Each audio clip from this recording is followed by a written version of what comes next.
بسم اللہ الرحمن الرحیم۔ ڈیئر اسٹوڈنٹس، آج جو ٹاپک ہم پڑھنے جا رہے ہیں وہ ہے قومی آمدنی کی پیمائش کے طریقے۔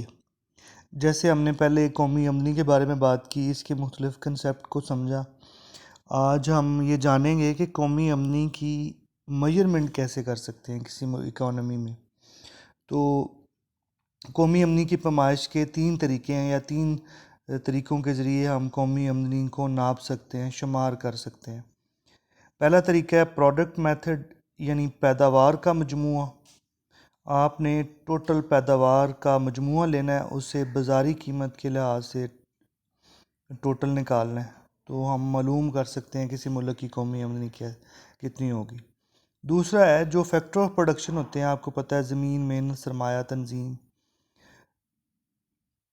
ان کی آمدنیوں کو جمع کر لینا، یعنی دوسرا طریقہ ہے آمدنیوں کا مجموعہ۔ اور تیسرا طریقہ ہے کل خرچ کا طریقہ۔ اب ہم باری باری ان تینوں طریقوں کو سمجھنے کی کوشش کرتے ہیں۔ پیداوار کا مجموعہ، اس میں سمپلی یہی ہے کہ جیسے کہ آپ کو پتہ ہے قومی آمدنی سے مراد یہ ہوتا ہے کہ اشیاء و خدمات کا وہ مجموعہ جو کسی ملک کے لوگ ایک سال کے عرصے میں اپنے وسائل کو بروکار لا کر پیدا کرتے ہیں۔ تو جو ایک سال کے عرصے میں اشیاء و خدمات کی پیدا کرتے ہیں، ہم ان کی مالیت کو اگر ہم جمع کر لیں مارکیٹ ویلیو کے حساب سے، تو ملک کی قومی آمدنی معلوم ہو جاتی ہے۔ اس میں مختلف شعبہ جات کی آمدنیوں کو علیحدہ جمع کر کے بعد میں اس کا ٹوٹل نکال لیتے ہیں۔ جیسے زرعی شعبے کی جو پیداوار ہے، جتنی بھی فصلیں ہیں، گندم، کپاس، چاول، ان کی پیداوار کو لیں، ان کی بازاری قیمت لیں گے اور پھر ٹوٹل کریں گے۔ صنعتی شعبے کی پیداوار، کپڑا، چینی، مشینری وغیرہ، ان کو لے لیں۔ جو خدمات سر انجام ادارے کرتے ہیں، بینکس ہیں، بیمہ کمپنیاں ہیں، جہاز راہ کمپنیوں کے جو منافع جات ہوتے ہیں وہ نکال لیں۔ جو خدمات سر انجام دینے والے افراد ہیں مختلف شعبہ جات میں، جیسے ٹیچرز ہیں، ڈاکٹرز ہیں، وکلاء حضرات ہیں، تو ان کے جو معاوضے ہیں ان کو بھی جمع کرنے۔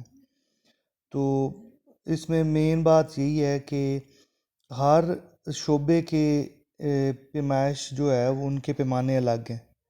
جیسے لمبائی کے لیے میٹر ہے، تو کلومیٹر کے لیے وزن کا پیمانہ کلو گرام ہوتا ہے یا لیٹر ہو سکتا ہے۔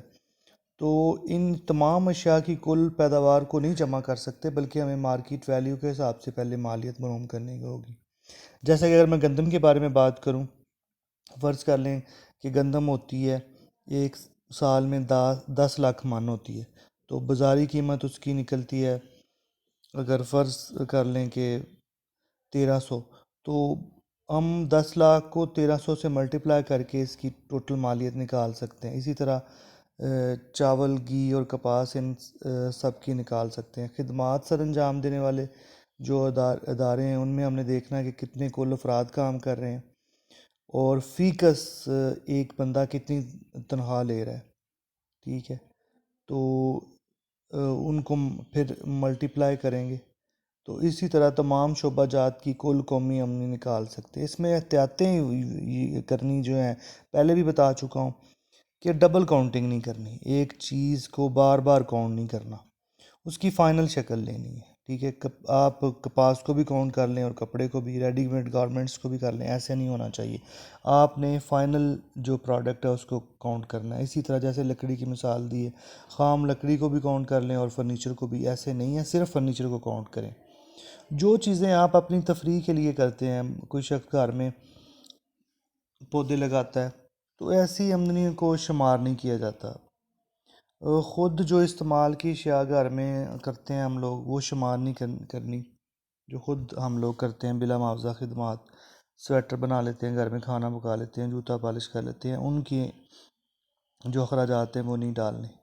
انڈائریکٹ ٹیکسز، اگر قیمت میں جو انڈائریکٹ ٹیکسز ہیں، مثلا سیل ٹیکس ہے، ایکسائز ہے، کسٹم ڈیوٹی وغیرہ، تو اسے بھی منہا کر دینا، یعنی اس کو مائنس کر دینا ہے۔ تو یہ تھا پیداوار کا مجموعہ بازاری قیمت کے لحاظ سے۔ دوسرا جو میتھڈ ہے وہ جی آمدنیوں کا مجموعہ ہے۔ تو جیسے میں نے بات کی تھی کہ جو عاملین پیدائش ہیں یا فیکٹر آف پروڈکشن ہے وہ 4 ہیں۔ جیسے زمین ہے، تو زمین کا جو معاوضہ ملتا ہے اسے ہم رینٹ یا لگان کہتے ہیں۔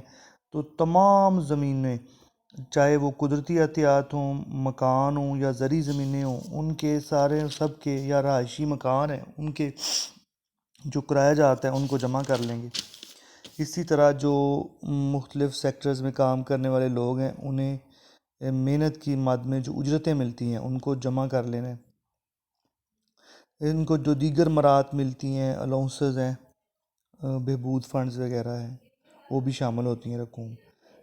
اس کے علاوہ جو قرضوں پہ سود ہوتا ہے اس کو بھی جمع کرنا ہے۔ اس طرح تنظیم کی مد میں جو منافع جات ہیں ان کو بھی جمع کرنا ہے۔ تو اس میں ان 4 فیکٹر پروڈکشن کے معاوضوں کو جمع کریں گے تو آمدنیوں کا مجموعہ ہمارے پاس آ جائے گا۔ اس طریقے سے بھی ہم قومی آمدنی معلوم کر سکتے ہیں۔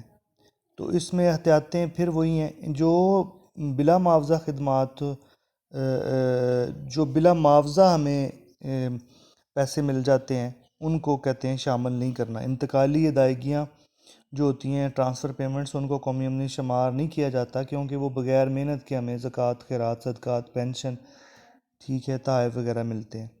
غیر قانونی وصولیاں جو ہوتی ہیں ان کو بھی شامل نہیں کرنا۔ چوری، چور بازاری، سمگلنگ، رشوت، سٹاکنگ، یہ ساری چیزیں جو ہیں سٹاک کر لینا، ان کو شامل نہیں کرنا۔ تو یہ 2 طریقے آج ہم نے پڑھ لیے ہیں، ان پہ اسٹوڈنٹس آپ فوکس کریں، ان کو تیار کریں، تو باقی ہم کل دیکھیں گے۔